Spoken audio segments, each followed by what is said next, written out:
Hey guys, that's us, and welcome to my second top whatever my second top whatever video. In this video, I'll be telling you my personal favorite top my personal favorite top 15 Pokemon, because top 10 just wasn't enough. So yeah, I've gone through my entire roster of every Pokemon game I've played and chosen 15 Pokemon that I think are my personal favourite. So let's just get into it now, because it's going to take a while. Honourable mention. I didn't want this to be an honourable mention, I wanted this to be in the list, but top 16 didn't sound very good. So honourable mention. Sandslash. Sandslash from Gen 1 is quite possibly one of the strongest team members I had when I was playing Black and White 2. I raised him from a Sandshrew and he was amazing. Oh, he was one of my favourite. I think, I'm almost certain he was definitely one of my Hall of Fame people who was in the Elite Four with me. So on to the actual list. Number 15 is Unfezant. Unfezant was the first bird Pokemon I had in Gen 5, and Gen 5 was, there's probably going to be a lot of Gen 5s here. Gen 5 was my first generation, because, yeah, it was coming out about the same time that I started to think, Pokemon is a pretty cool idea. So I bought my first Pokemon, well, technically first Pokemon, because my first Pokemon game was one of the Mystery Dungeons, but my first actual Pokemon game was Pokemon, I want to say, White, because that was one with Zekrom. Pokemon White from a PC World somewhere in Scarborough. So yeah, that was my first ever Pokemon game. So yeah, Unfezant is my first ever bird Pokemon, and I'm pretty sure it got me through to the what's it called, the Elite Four as well. It won me the Elite Four thing as well, and made me become the champion. It was one of my 6 team members when we was battling. And yeah, Unfezant, it also flew me around the map, and it was a swag Pokemon. Not really much to say about Unfezant, because it's just the generic bird Pokemon. Number 14 is also from Gen 5, is Pansear, who then became Simisear, or Simisear. He is the Pokemon you get when you choose Oshawott.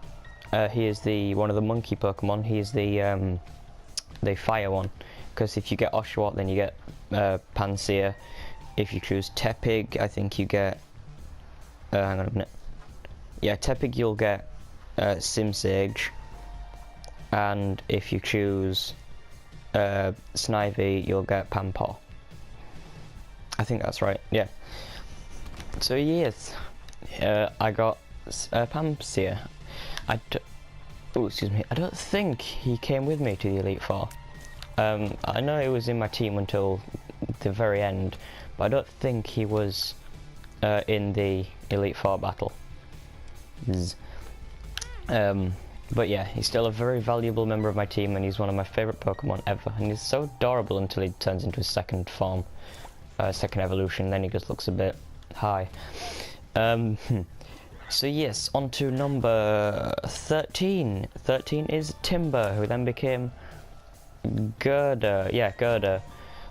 I never got him up to Conkeldurr, I don't think. My Gurdurr. I used him quite a lot, and he was one of my favourite Pokemon. I think my favourite move with him was Low Kick, just because I could spam it, and it took out almost everything in its path. And it also helped me win the second gym, which in Gen 5, which I always thought was difficult. The was it Lenora? I don't know. The normal type gym. I always thought that was hard because of that Warthog that she had, or whatever it's called, Watchhog. That was it. She was really difficult in my opinion. I don't know why. I always find it really hard, and I just train my Pokemon a lot for that battle. But yeah, I got through it with my Gurdurr. Evolves at level 25, I think. I don't know why I remember that one over some of the other evolutions. I always remember that he levels up at 25, I think, though. And yeah, Number 12 is a Gen 3, but I used him in Gen 6 first. So this one is a special sort of one. This one was a specific one. So if anyone got the X and Y games quite early, then you most likely got a card. I think it was a card with a code on it that meant you could redeem a I can't remember, is it Torchic? I think it's Torchic. The one of the starters from Hoenn, and it was a Torchic, I think. I'll just double check on my Pokedex.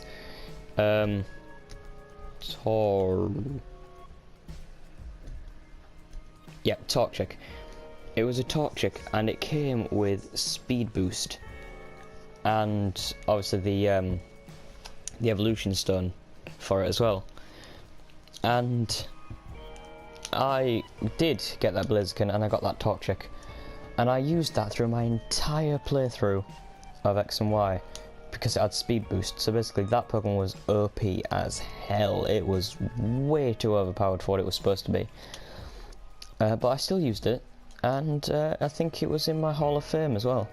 So yay, go Torchic. And then when it came to the Hoenn remakes, I didn't choose Torchic. Unfortunately, I think Torchic is now lost forever, as I think I restarted my game in X and Y. Sad face. But let everything be. Can't even talk today. But it will always be remembered as my awesome Blaziken with Speed Boost that won me lots and lots and lots of battles. Anyway, moving on to number 11 is Gible, Garchomp, and Gible, Gabite, and Garchomp. I'm not sure if I got it up to Garchomp. In fact, I don't even think I've finished my Pokemon Platinum. But I will. And Gible and Garchomp. No, I think I did get up to Garchomp because it took me fucking ages to train that, because I was purposely training him and him alone for ages and ages and ages and ages. Just solid training with him and him alone. And I think I did evolve him in the end. But yeah, he was always he was probably the Pokemon that I spent the most time on leveling up to an obscene level. Number 10 is a strange one again. It's Zoroark, which I always thought was a possible legendary, but then because of the movie. But that didn't really make sense. In the Zoroark Master of Illusion movie, he was depicted as this sort of a legendary Pokemon, but I never really saw him as a legendary, sort of. But anyway, I got Zorua, I think that's the pre-evolution, Zorua, and then Zoroark in Black and White 2, I think. No, it might have been Black and White 1, just before Clay's Gym. And I used him until the very end as well. I don't think I used him in the final. No, I think I did, because I used his, he might have had, like, Shadow Claw or something like that. I'm pretty sure I used that. So yeah, he might have been in my, Hall of Fame. Right, moving on to number 9 is the Hoenn starter that I mentioned earlier. In Hoenn, I chose Treecko, who then evolved into a Grovyle, sorry, and then evolved into a Sceptile. He is my favourite Hoenn Pokemon, and he's amazing. He was definitely in my Elite Four, even though Hall of Fame. Even though the Hall of Fame, can't even talk properly. The Elite Four in Hoenn was piss easy, so I could have used with the worst Pokemon ever, and I still would have beat them. As everyone knows, the Hoenn remakes, pretty much all of the latest Elite Fours have been easy as hell, and it's starting to annoy me. I hope Sun and Moon's Elite Four are actually difficult, or the whole game's actually difficult. Anyway, moving on to number 8 is Gliscor. Gliscor was amazing in the anime. Ash's Gliscor was amazing, and my Gliscor, was also amazing. Again, I haven't finished Pokemon Platinum, so he isn't in my what's it called? He isn't in my team yet. Not team, Hall of Fame for that game, because I haven't finished it. So yeah, when I finish it, he will be. I think he'll be in the team of my 6 when I defeat the Elite Four in that game. Number 7 is Turtwig, who evolved into Grottle and then Torterra. And he is my Gen 4 starter in Pokemon Platinum. He is one of the greatest Pokemon I've ever trained. He is really powerful, or at least mine is really powerful. I think he knows Rock Climb, Razor Leaf, Tackle. I don't know why I keep Tackle on most of my Pokemon. Tackle, and he knows one other move, but I can't remember what it is. It might be Mega Drain or something like that, I think. Anyway, he is one of my most powerful that I've had in a while. I kind of want to move all my Pokemon onto like the latest generation, just to see what my ultimate team would be of 6. Coming in at number 6 is now, this one isn't a strong Pokemon, but I feel as though I have to put this here because my version of this Pokemon was OP, because I made it OP. Well, and the special factor in it. So I'll tell you the special factor in this Pokemon when I've told you a bit about it. So, my number 6 is Azumarill, that I got from a... Wait, hang on a minute, what's the first evolution? No, it's Marill's the second one. So what's its baby form? Because I got it from the first baby form. Anyway, while I'm looking up what its original form is, this Pokemon is very special to me because it was my first ever legendary. Not legendary. Azumarill isn't a legendary. It was my first ever shiny. Azurill was the first evolution. It was my first ever shiny Pokemon. And I loved it because I was like, oh my god, I finally found a shiny. It was in Black and White too.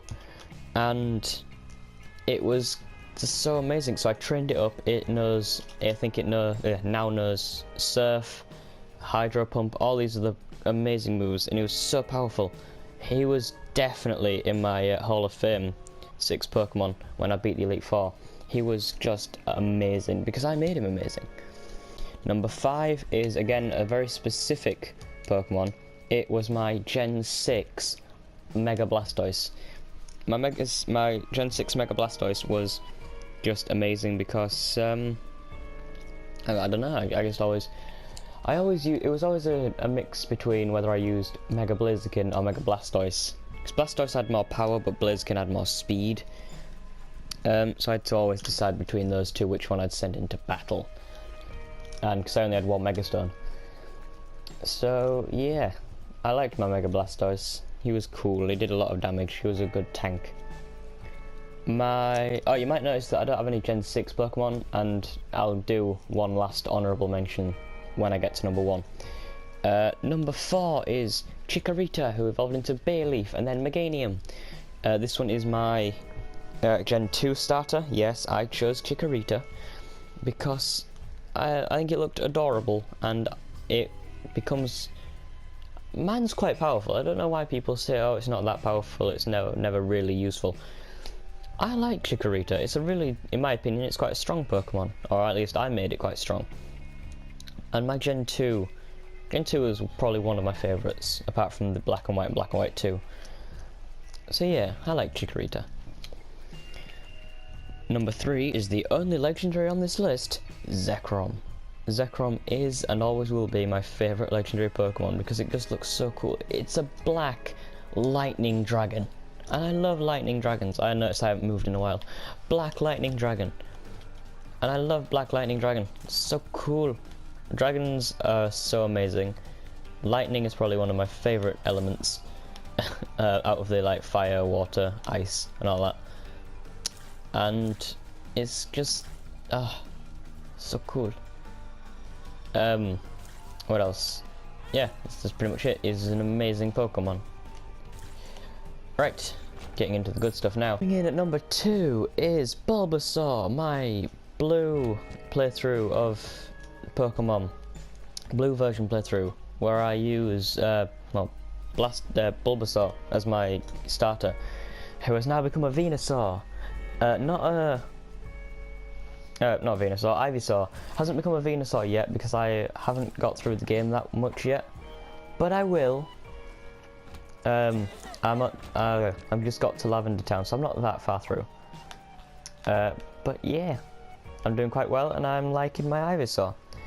Okay, honourable mention before we go to number 1. My honourable mention goes to my Gen 6 starter. Now, I'm only putting my Gen 6 starter in the honourable mentions because it wasn't really that useful. He was quite... well, he was useful, but it was Gen 6, and Gen 6, you didn't really need a strong team to beat the Elite Four in Gen 6. They were quite terrible. So I never really... maybe if he was in a different game, he'd be more powerful. And that is Chestnut and his pre-evolutions. Oh, no. Was Chestnut the last one? You see, I don't remember because I didn't really care. I knew some of the Pokemon. Oh, another honorable mention actually, now that I think about it, is Honedge. No, not Honedge. The Sword Pokemon, the Sword and Shield Pokemon, I think it was Honedge. He was really strong in my playthrough as well. But yeah, nothing really much to say about Gen 6. But yeah, those are my honorable mentions there. My number 1, who a lot of people already know, is Oshawott, Dewott, and Samurott. My Gen 5 starter. My first ever Pokemon in any Pokemon game. It will always be my favourite Pokemon because it was always my first. And if I could move, I know there is ways to do it, I guess I haven't found a decent way to do it yet, but I want to move my Dewott, or no, Samurott, sorry, as far forward in the game as I can. I want to take that with me forever because Samurott even is just, he knows a unique move that no other Pokemon knows, and that's Razor Shell. And it is, I mean, you get it early on and it's not that good it's later on in the game, but well, it was for me. But yeah, I always loved using Samurott. When I first ever played it on the first ever black and white black and white version I did, I didn't even use any other Pokemon for a long time. I had like a level 80 Dewott, Samurott even, in my, only him. When I went to battle the Elite Four, I only had level 80 Samurott because I thought that was be all I needed because he was so OP. And he kinda was for a while. Until I decided to restart my game and actually train up the rest of my team. Because I wasn't such a stupid kid when I played it the second time. But yeah, that was my list of my favourite Pokemon. Post your list of your favourite Pokemon in the description if you can be bothered. Either top 10 or top 15, because top 10 sometimes isn't enough. Anyway, now that the cringe fest is over, and I have to edit this thing, and the last video, please like, comment and subscribe. Thank you all for watching and listening to my pointless ramblings about my top 15 Pokemon. I bet no one watched to the end of this video, but if you did, congratulations, you get a cookie. Anyway guys, see you next time, and I hope you enjoyed the video and all that good stuff. Yeah. Bye!